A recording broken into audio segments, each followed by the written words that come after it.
Well, it is still, for me, the same day as my trip to Savers, where I got my Betamax player. Funny story, I pull away from Savers, I get done doing my little video. My car starts beeping. Beep, beep, beep. I don't know what's going on. The seatbelt light is flashing. My seatbelt isn't connected, but I put it on. I look over, it says it's passenger seatbelt. This Betamax player is so heavy, the car thought I had a person sitting in the passenger seat. They were built different back in the day. Let's just put it that way. Anyway, today's topic is if I could have any vehicle from any movie, any TV show, any form of media, what would I choose? First, I was kind of thinking ground rules. Does this fictional vehicle have all of the powers that it has in the movie or TV show? By the way, stopped and got a Caribou. This is my day off ritual. If I'm picking the DeLorean from Back to the Future, is it an actual time machine or is it just the prop from the movie? I think I am gonna go with the rule that it does not have the powers. Because obviously, like if I can pick a form of transportation that has the powers that it has in the movie, well, I'm gonna pick Falkor from the Neverending Story. Because yes, he is a living being, but I'm sorry, he's a vehicle. He is definitely a vehicle, and that's what I would pick. But that is not the rules. And obviously the DeLorean would be very tempting. Having a time machine would be very tempting. Having the time machine from the titular time machine from the movie The Time Machine, also very tempting. But those aren't the rules. One of my top vehicles would be the '89 Batmobile. But I feel like the '89 Batmobile is probably not, in reality, a super reliable vehicle. You're not going to be taking the kids to school in it. I think it only seats one. So, or does it? No, it seats two. Yeah, because wasn't Vicky Vale? Yeah, he drove Vicky Vale around. Okay, seats two. That's not as bad. That actually makes it more functional. It's a great one. It's way up there. But my number one, with a bullet, you could say with a silver bullet to make it a Stephen King reference, Christine, a 1958 Plymouth Fury, red and white, baby.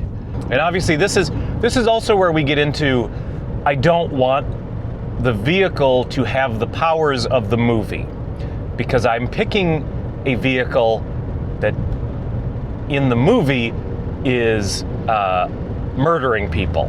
And of all of them, it's probably the most practical car. Not great gas mileage. There's probably a lot of cool vehicles and books that I just don't even have any idea about. The Wicked Witch's broom? I guess if our rules are, you know what? These are my rules. Sorry, my allergies have me a little snotty today, and I'm probably making gross, snotty noises.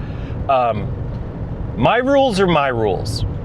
Your rules can be your rules. If you want a vehicle with the powers of the, oh God, there's turkeys crossing the road. Do not do it. Not right now.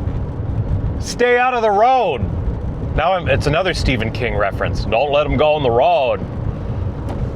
We're gonna have to bury him in the pet cemetery. Let's do both.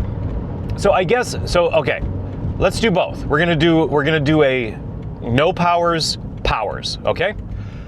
So I think I guess my powers, if I'm gonna also pick a vehicle that has the powers that it has in the movie, I go Falkor. I'm gonna, like, as much as I'm tempted, I mean, I guess he has to eat, and I'd have to pay probably. That's a lot of food. So it would cost me a lot of money. And I don't know necessarily that we would be buddies. Because he has I'm kind of an introvert, and I need a lot of quiet time, and he is sort of, he's really in your business. It's a lot of like sneaking away, I don't know. But I'm going to go with it. Because, right now I'm thinking about all the downsides and the hassle. But I would have a flying luck dragon and a faithful friend. So I'm definitely going Falkor from the Neverending Story. Movie version, not book version. In the book version, he's more lizard, he's like a lizard lion and not like a white fluffy dog. So movie version, Falkor, no powers, Christine from the titular Christine. So let me know what your two picks are. And not the movie studio Pixar, but let me know what your two choices would be for a movie vehicle that has the powers of the movie. Although, the car from the movie The Wraith would be really good. But I think you have to be a ghost to drive that car. Jay Leno owns the real car from The Wraith. I looked it up one day. Anyway, let me know what your two picks would be. Well, I'm gonna talk to y'all later. You're the best. Bye-bye.